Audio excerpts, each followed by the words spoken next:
दोस्तों, एक लड़का अपने दोस्त के साथ लखनऊ के किसी काम से गया हुआ था और उधर से आते समय रात काफ़ी ज़्यादा हो जाती है। तब उसका दोस्त उससे कहता है कि यहाँ पर एक होटल है, मैं उसके बारे में जानता हूँ, चलो वहीं पर कुछ खाना वाना खाते हैं और आज रात वहीं पर रुक जाएंगे। दोस्तों, उस लड़के का दोस्त उसको होटल पर लेके जाता है और वहाँ पर दोनों खाना पीना खाते हैं। और जैसे ही रात के 10 बजते हैं तब उसका दोस्त कहता है कि इस होटल पे लड़कियों की भी व्यवस्था हो सकती है, अगर तुम चाहते हो तो मैं तुम्हारे लिए एक लड़की की व्यवस्था कर सकता हूँ। दोस्तों, उस लड़के की शादी बहुत पहले हुई थी, लगभग 10 साल पहले हुई थी और 10 सालों से वो अपनी पत्नी से अलग रह रहा था, जिस वजह से अपने दोस्त से वो कहता है कि ठीक है, अगर ऐसी बात है तो तुम लड़की का व्यवस्था करो और मैं दारू का व्यवस्था करता हूँ। दोस्तों, उसके बाद उसका जो लड़के का दोस्त था वो होटल के नीचे जाता है, होटल मैनेजर से बहुत ज़्यादा बातें करता है। बात करने के बाद उसको एक लड़की को पसंद आ जाती है। दोस्तों, इधर लड़का और उसका दोस्त और रूम के अंदर बैठकर दारू शराब वगैरह पी रहे थे, तब तक वो लड़की वहाँ पर आ जाती है। दोस्तों, वो लड़की जैसे ही रूम का दरवाज़ा खोलती है तो वो देखती है कि उस रूम के अंदर उसका पति और उसका पति का दोस्त दोनों बैठकर दारू शराब वगैरह पी रहे हैं। दोस्तों, ये सब देखकर वो बहुत ज़्यादा हैरान हो जाती है। और दोस्तों, वो लड़का भी जब अपने पत्नी को देखता है तो पत्नी को देखकर बहुत ज़्यादा हैरान हो जाता है और वो सोचने पर मजबूर हो जाता है कि आखिरकार उसकी पत्नी इस होटल के कमरे के अंदर क्यों आई है। लेकिन दोस्तों, उन दोनों ने मिलकर लड़की को उस रूम के अंदर बुलाया था, जिस वजह से वो लड़की गलती से उस रूम के अंदर तो आ नहीं सकती है। दोस्तों, जब 10 सालों के बाद पति और पत्नी की मुलाकात उस रूम के अंदर होती है और उसके बाद का जो नज़ारा होता है, सच में दोस्तों वो जानकर आप बहुत ज़्यादा हैरान हो जाएंगे। दोस्तों, वो लड़की काफ़ी ज़्यादा अच्छी थी, पहले वो ऐसा नहीं हुआ करती थी और अपने पति के साथ हंसी खुशी अपना जीवन व्यतीत कर रही थी। लेकिन दोस्तों, उन दोनों की ज़िंदगी में कुछ ऐसा हादसा होता है जिसकी वजह से वो लड़की कोठे पर चली जाती है और कोठे से किस तरीके से वो बचा कर भाग कर निकली थी और फिर लखनऊ में आकर धंधा काम करने लगी थी। दोस्तों, इस पूरी कहानी के जरिए मैं आपको बताऊंगा कैसे कहानी बहुत ही इंटरेस्टिंग कहानी है, दिल को छू जाने वाली कहानी। आइए जानते हैं पूरी कहानी इस वीडियो के माध्यम से। लेकिन दोस्तों, वीडियो में आगे बढ़ने से पहले आपसे छोटा सा रिक्वेस्ट है, आप अगर चैनल पर नए हैं तो वीडियो को लाइक करिए, चैनल को सब्सक्राइब कर लीजिए। दोस्तों, बहुत इंटरेस्टिंग कहानी है, क्योंकि अगर आप सब्सक्राइब करेंगे तो मुझे भी हौसला मिलेगा ऐसे आपको कहानी सुनाने के लिए। दोस्तों, जो लड़का होता है उसका नाम विनोद होता है और विनोद काफ़ी अच्छे ज़्यादा परिवार से होता है। विनोद की पत्नी का नाम सावित्री होता है। दोस्तों, विनोद और सावित्री शादी घर वालों की मर्जी से हुई थी, दोनों हंसी खुशी अपनी ज़िंदगी गुजार रहे थे। लेकिन दोस्तों, एक दिन अचानक एक ऐसा हादसा होता है कि विनोद के घर में आग लग जाती है, जिस वजह से उसका पूरा घर का जितना सामान था वो सारा सामान उस आग में जलकर राख हो जाता है। दोस्तों, यहाँ तक नौबत आ जाती है कि सभी लोग बेघर हो जाते हैं, उनके पास रहने के लिए घर भी नहीं बचता है। दोस्तों, उस दिन उस घर के अंदर विनोद के माता पिता भी थे और वो लोग उस आग से बचकर बाहर नहीं निकल पाए, जिस वजह से वो लोग इस दुनिया को छोड़कर चले गए थे। अब दोस्तों, विनोद और सावित्री दोनों बहुत ज़्यादा परेशान हो जाते हैं। उन दोनों को समझ में नहीं आ रहा था कि वो लोग करें तो क्या करें। दोस्तों, विनोद के माता पिता और जब उस आग की लपेट में आ गए थे, इस दुनिया को छोड़कर चले गए थे, तब विनोद भी बहुत ज़्यादा टूट गया था, क्योंकि अगर उनके माता पिता होते तो एक सहारा होता। वो बहुत ज़्यादा परेशान हो गया था, जिस वजह से विनोद वो अपने पत्नी सावित्री से कहता है कि देखो, हमारा घर तो पूरी तरह से जल गया है और यहाँ पर हम लोग रहेंगे तो हम लोग रह भी नहीं पाएंगे, घर को बनाने में बहुत ज़्यादा समय लगेगा। तो मैं चाहता हूँ कि तुम अपने माता पिता के पास चली जाओ और कुछ दिन तुम वहीं पर रहना, जब तक मैं घर का व्यवस्था नहीं कर लूँगा तब तक तुम वहीं पर रहना। दोस्तों, सावित्री के पास और कोई रास्ता नहीं था, कुछ समझ में नहीं आ रहा था वो करे तो क्या करे, जिस वजह से सावित्री अपने माता पिता के घर चली जाती है और वहीं पर वो रहने लगती है। दोस्तों, विनोद भी सावित्री के माता पिता के घर पर कुछ महीनों तक वहाँ पर जाकर वो भी रहता है। फिर फैसला करता है कि वो दिल्ली कमाने के लिए जाएगा, क्योंकि अगर वो कुछ पैसा नहीं कमाएगा तो वो अपना घर कैसे बनाएगा। दोस्तों, यही सब सोचकर वो विनोद क्या करता है कि अपने दिल्ली चला जाता है पैसा कमाने के चक्कर में, और वो 2-3 सालों तक दिल्ली में खूब पैसा कमाता है। लेकिन दोस्तों, इन 2-3-4 सालों में जो सावित्री जो थी वो पूरी तरीके से बदल चुकी थी। सावित्री जब अपने घर पर अकेली रह गई थी अपने पति के जाने के बाद से, और इंस्टाग्राम पर वो नए नए दोस्त बनाने लगी थी। दोस्तों, इन 2-3 सालों में इंस्टाग्राम फेसबुक पर सावित्री की मुलाकात एक लड़के से हुई थी, उस लड़के का नाम ऐश्वानी होता है। दोस्तों ऐश्वर्या सावित्री को बहुत ज़्यादा प्यार करने लगता है और सावित्री कहीं ना कहीं ऐश्वर्या को चाहने लगती है। हालांकि दोस्तों विनोद दिल्ली में रहकर भी अपने पत्नी की सावित्री से हमेशा फ़ोन पर बात किया करता था और सिर्फ वो घर इसलिए नहीं आता था कि जो उसका घर था वो पूरी तरह से जल चुका था, उसके पास रहने का कोई ठिकाना नहीं था, जिस वजह से वो दिल्ली में रहकर पैसा कमाना उचित समझता था और घर नहीं आना चाहता था। और एक दिन सावित्री अपने माता पिता का घर छोड़कर ऐश्वर्या के साथ भाग जाती है।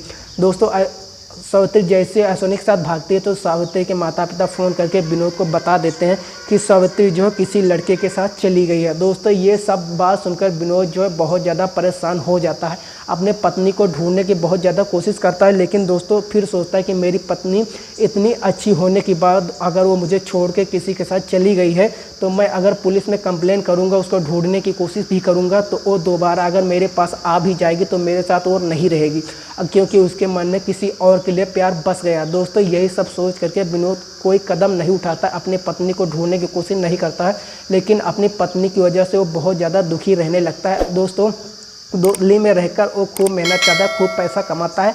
उसके पास जब अच्छा खासा पैसा हो जाता है तब वो विनोद क्या करता है कि अब दिल्ली से लखनऊ चलाता है और लखनऊ में आकर वो दोस्तों एक छोटा सा घर खरीद लेता है। दोस्तों विनोद में लखनऊ में रहकर एक 4 व्हीलर गाड़ी खरीदता है और उसको ओला ओवर जो चलता है उसमें वो चलाने लगता है और धीरे धीरे वक्त गुजरने लगता है। दोस्तों विनोद की ज़िंदगी में अच्छी खासी चल रही थी। उधर सावित्री जब ऐश्वर्या के साथ भाग गई थी तो ऐश्वर्या जो था उस सावित्री को अपने साथ कुछ महीनों तक रखता है, कुछ दिनों तक उसके साथ मौज मस्ती करता है, लेकिन दोस्तों कुछ समय बाद ऐश्वर्या सावित्री को दिल्ली के एक कोठे पे ले जाकर बेच देता है। दोस्तों सावित्री एकदम से मजबूर हो जाती है, क्योंकि दोस्तों वो कोठे से भागने की बहुत ज़्यादा कोशिश करती थी, बहुत ज़्यादा उसको दिक्कत परेशानी को सामना करना पड़ता था।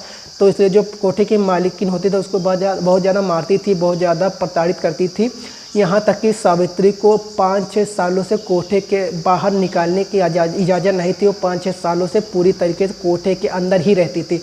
दोस्तों सावित्री अच्छे घर की रहने वाली थी, लेकिन जब कोठे पर वो रहने लगी थी तो उसकी तबीयत भी धीरे धीरे बहुत ज़्यादा ख़राब होने लगी थी, क्योंकि दोस्तों कोठे पे बहुत ज़्यादा गंदगी थी और उस गंदगी की वजह से सावित्री को हमेशा खांसी और बुखार आने लगता है और उसको खांसी आने की बीमारी हो जाती है। और जिससे जो ग्राहक थे वो हमेशा सावित्री को भला भुला कहते थे और डांटते भी थी और उसको पसंद भी नहीं करते थे। दोस्तों कोठी की मालकिन जब ये बात पता चलता है कि सावित्री को बीमारी है, वो हमेशा खांसती रहती है, तब दोस्तों कोठी की जो मालकिन थे वो सावित्री को अपने कोठे से निकाल देती है, क्योंकि ना तो जो सावित्री के पास कोई ग्राहक जाता था और ना हो उस कोठी की मालकिन को पैसे की कमाई हो पाती थी।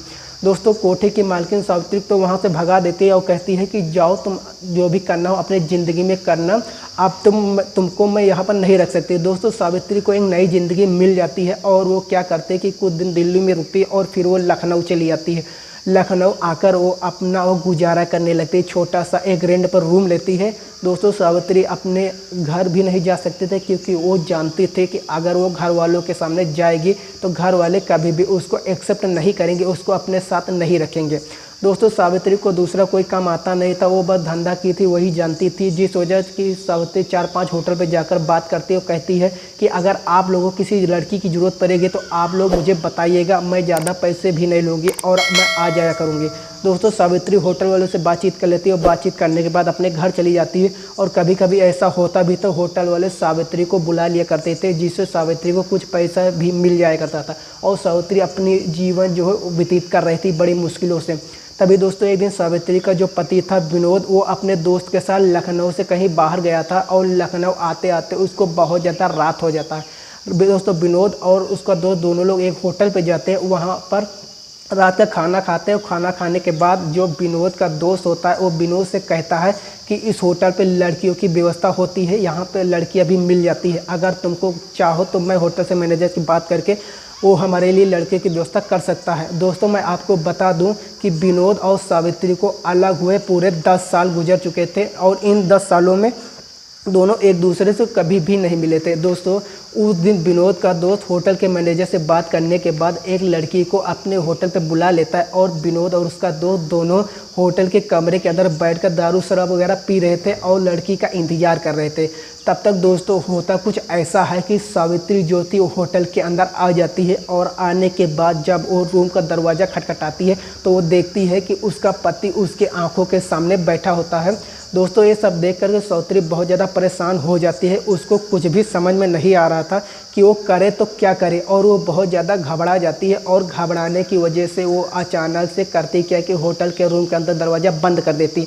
लेकिन दोस्तों तब तक विनोद जो उसको देख लेता है, उसको पहचान जाता है और वो सोचने लगता है कि मेरी पत्नी 10 साल बाद इस होटल के कमरे के अंदर क्यों आई है और अचानक मुझे देखकर वो दरवाज़ा क्यों बंद कर ली है।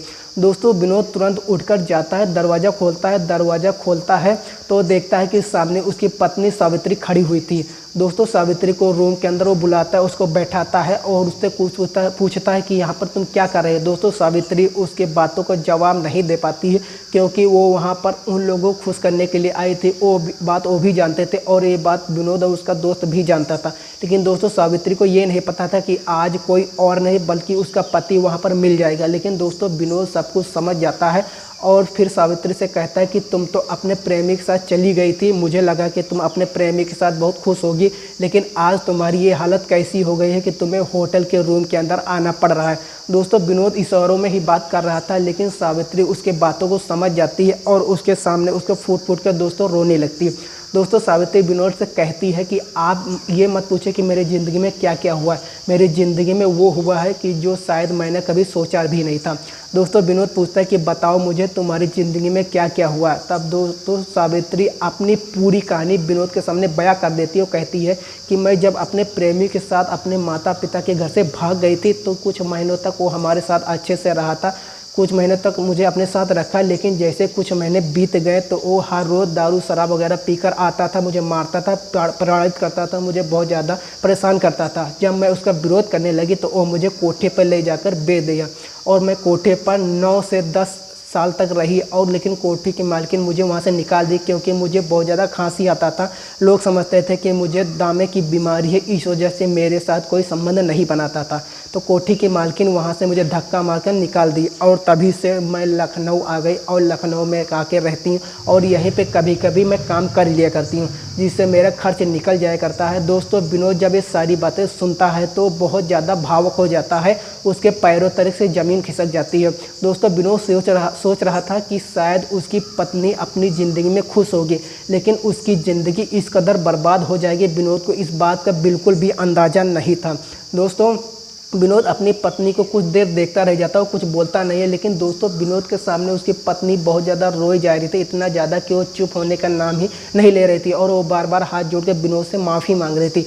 दोस्तों विनोद जो सावित्री से कहता है कि देखो तुम मेरे साथ इतने अच्छे से रहती थी, हम दोनों के जीवन में कोई भी समस्या नहीं थी, लेकिन जब मेरे ऊपर मुश्किल आया, मेरे ऊपर परेशानियाँ प्रॉब्लम आया, तब तुम मेरा साथ छोड़कर किसी और के साथ चली गई। तब मैं कैसे विश्वास कर सकता हूँ कि अगर मैं तुमको एक मौका दूँ, तुम्हारे साथ रहूँ, तो तुम मेरे साथ कुछ दोबारा गलती नहीं करोगी। दोस्तों सावित्री जो थी वो हाथ जोड़कर विनोद के पैरों में गिर जाती है, उससे माफ़ी मांगने लगती है और कहती है कि मुझे एक बार मौका दो, मैं ज़िंदगी में दोबारा गलती नहीं करूँगी। दोस्तों विनोद भी अपनी शादी नहीं किया था क्योंकि वो यही सोच रहा था कि जब मेरी खुद की पत्नी मेरा साथ नहीं दे सकती है तो शायद मैं किसी और लड़की से शादी करूँगा तो वो लड़की भी मेरा साथ नहीं दे पाएगी। यही सब सोचकर विनोद जो अपनी दूसरी शादी नहीं किया था। दोस्तों विनोद और सावित्री दोनों एक साथ उस होटल के कमरे के में पूरी रात गुजारते हैं और जैसे सुबह होता है, सुबह होने के बाद विनोद और सावित्री को लेकर अपने घर लेकर जाता है और सावित्री से कहता है कि तुम्हें अब ये सब काम करने की ज़रूरत नहीं है, ये हमारा घर है, ये हम एक घर हमने बहुत मेहनत से ख़रीदा है, तो तुम यहाँ पर रह सकती हो, तुम्हें कोई भी दिक्कत परेशानी यहाँ पर नहीं होने वाली है। उसके बाद दोस्तों सावित्री विनोद के गले से लिपट कर ज़ोर ज़ोर से रोने लगती है। फिर विनोद उससे कहता है कि मुझे तुम्हारे ऊपर बिल्कुल भरोसा नहीं है, लेकिन मैं तुम्हें एक मौका देना चाहता हूँ, क्या पता शायद तुम ज़िंदगी में दोबारा ऐसी गलती नहीं करोगी। दोस्तों सावित्री अब अच्छे से अपने पति विनोद के साथ उसके घर में रहने लगती है और 2-3 सालों के बाद सावित्री को एक बच्चा भी होता है। उसके बाद दोस्तों सावित्री और विनोद एक पति और पत्नी के रूप में अच्छे से रहने लगते हैं, अपना जीवन व्यतीत करने लगते हैं। दोस्तों विनोद और सावित्री का इलाज भी करवाता है क्योंकि उसको जो खांसी की बीमारी थी वो बहुत ज़्यादा आगे बढ़ती जा रही थी, बहुत ज़्यादा उसको प्रॉब्लम हो रहा था, तो उसको इलाज भी करवाता है और कुछ महीनों बाद वो ठीक भी हो जाती है और उसका बच्चा भी धीरे धीरे अब बड़ा हो जाता है और दोनों की ज़िंदगी हंसी खुशी से गुजरने लगती है। दोस्तों, विनोद लखनऊ में रहकर ओला में अपनी गाड़ी चलाता है और महीने का 60 से 80 हज़ार रुपये कमा लेता है और उसके पास एक गाड़ी से कम 5-6 गाड़ियाँ हो चुकी थी। दोस्तों, समय बहुत ज़्यादा बलवान होता है, कब किसके साथ क्या हो जाए किसी को कुछ नहीं पता होता, इसीलिए अपना अपनों का साथ कभी भी नहीं छोड़ना चाहिए। क्या पता अगले पर उसकी ज़िंदगी बदलने वाली है। दोस्तों, ये कहानी हमें सिखाती है कि चाहे हमारी ज़िंदगी में कितनी बड़ी समस्या क्यों ना आ जाए, हमें अपनों का साथ किसी भी मोड़ पर किसी भी कंडीशन में नहीं छोड़ना चाहिए, बल्कि अपनों के साथ मिलकर आगे बढ़ना चाहिए। तो दोस्तों, ये थी आज की कहानी। आपको कैसी लगी कमेंट में बॉक्स में हमें ज़रूर बताइएगा। आपको लोगों को बहुत बहुत धन्यवाद। मिलते हैं दूसरी स्टोरी दूसरी कहानी के साथ, तब तक के लिए जय हिंद, वंदे मातरम।